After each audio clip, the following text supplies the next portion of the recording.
November 5th is fast approaching, and if you live in the United States, I'm sure you're able to feel a little bit of tension in the air between the supposed right and left of American politics. As I said last time, the United States of America is as divided as it has ever been in the country's long history since the Civil War of the 1860s. The media of the United States has obviously played a big role in making that the case. In part 1 of this video, I talked a lot about confirmation bias, dichotomous thinking, and how such concepts result in extreme political polarization at both the ground level and even the highest level of governmental office.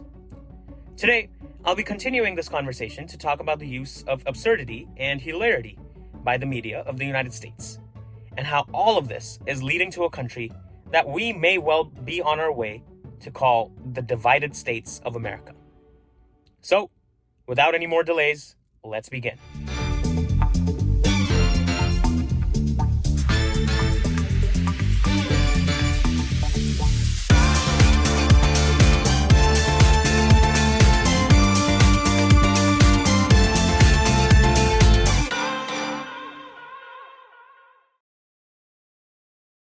At the ground level of sociopolitics, we have to establish some very important patterns.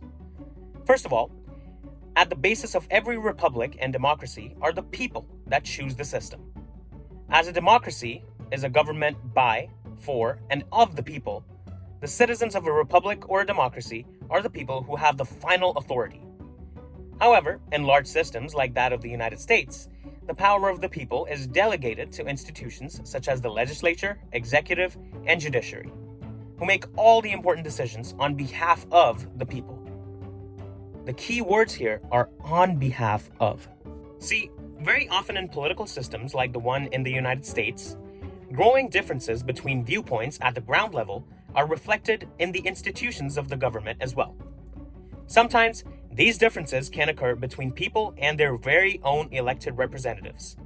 For example, given the vast protests that have occurred all over the United States against the Israeli invasion of Palestine, it is pretty clear that there exists a significant number of people who want America to take a stance against Israel.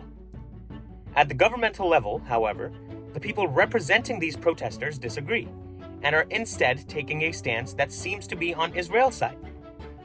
The fancy term for when such a thing happens is agency loss. However, there also exist differences between representatives of the United States themselves. Representatives, as you know, disagree a lot on issues of national importance. And this is largely because of polarization that's occurring at the institutional levels of American government. Many celebrated political scientists around the world have tried to explain why representatives are suddenly disagreeing so much. And while I was doing my research for this video, I did come across a large amount of research concerning this topic. The most interesting and arguably reasonable explanation for this trend, in my view, is that of Dr. Danielle Thomsen. In her work, Dr. Thomsen has argued that the reason why polarization at the institutional levels of government is increasing is simply because moderate candidates don't run for office anymore. Because if they did, their in-office powers would be much lesser than someone who was a little more extreme or identified more with their own party. All right, a lot of big words, so let me simplify this for you. Basically, Democrats who are a little conservative and Republicans who are a little liberal have simply stopped running for office. This decline in moderates in Congress is backed very well by a lot of evidence and figures in Dr. Thomsen's research. So I definitely recommend checking it out for yourself. Now, the real question behind all of this basically just turns out to be, why is this polarization amplifying so crazily? Sure, a decline in moderates explains why it exists, but it does not explain why it is amplifying so much. This is where the media comes into the picture. If you watched part 1 of this video, you're already familiar with some of the themes I'll be talking about here. Generally speaking, the media is producing news that contains extremely heavy, bold, and triggering headlines, which trigger highly sensitive responses in the part of your brain called the amygdala. The amygdala tends to produce extremely emotional responses to information presented this way. And this pushes your brain to further its own confirmation bias, which means that your brain actively seeks out information that agrees with what you strongly believe. From a neuroscientific perspective, this triggers a dopamine release, which is similar to a reward sensation that you feel from pleasurable experiences. So, we have now established that the media catalyzes this amplification of political polarization.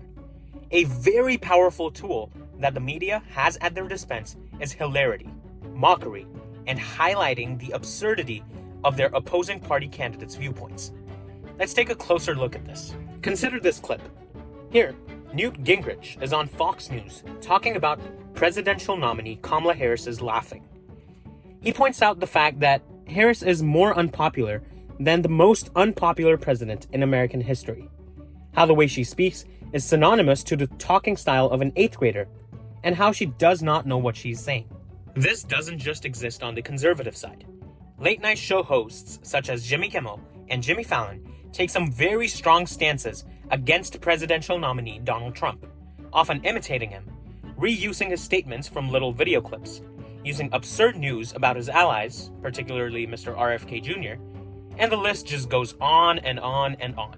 Now, I'm not here to tell you whether what these guys are actually saying is right or wrong. I'm not interested in that at all. And frankly, it is none of my business. What I am interested in, instead, is the impact these videos have on society. Dichotomous, or binary thinking, is a form of cognitive rigidity, where people view issues in black and white terms.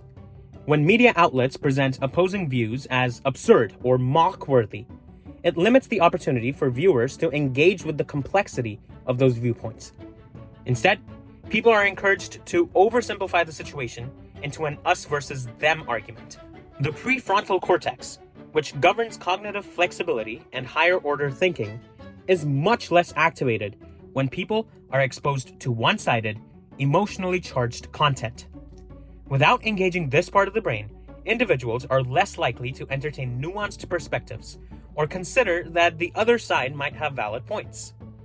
This decreases the ability to process information critically and thoughtfully, reinforcing rigid, polarized viewpoints. This dichotomous thinking, enforced by such hilarious and absurd news, creates what is known as the ingroup and outgroup problem.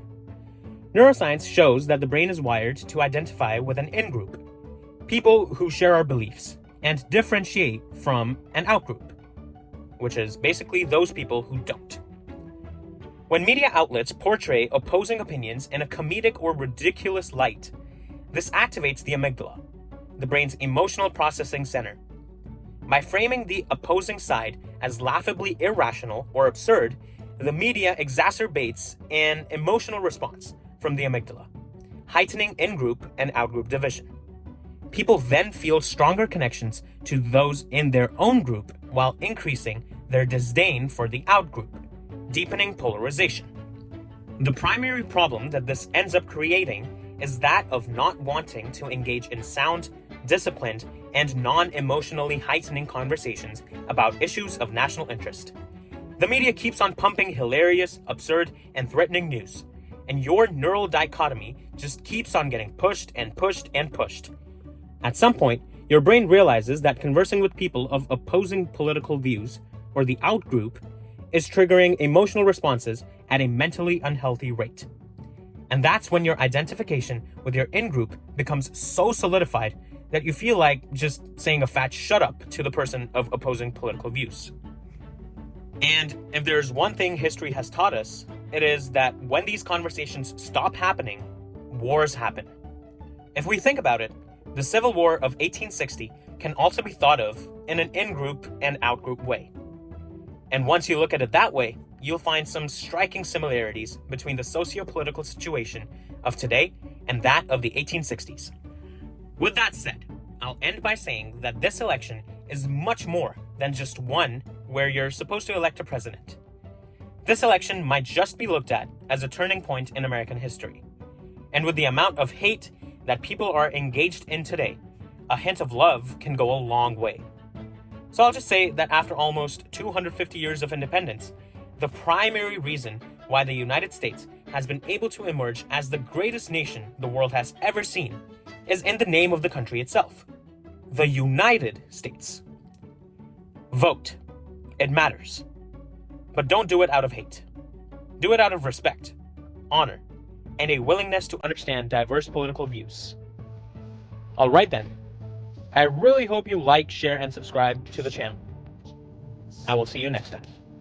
The cause of securing our country is not complete, but tonight we are once again reminded that America can do whatever we set our mind to. Let us remember that we can do these things not just because of wealth or power, but because of who we are. One nation, under God, indivisible, with liberty and justice for all.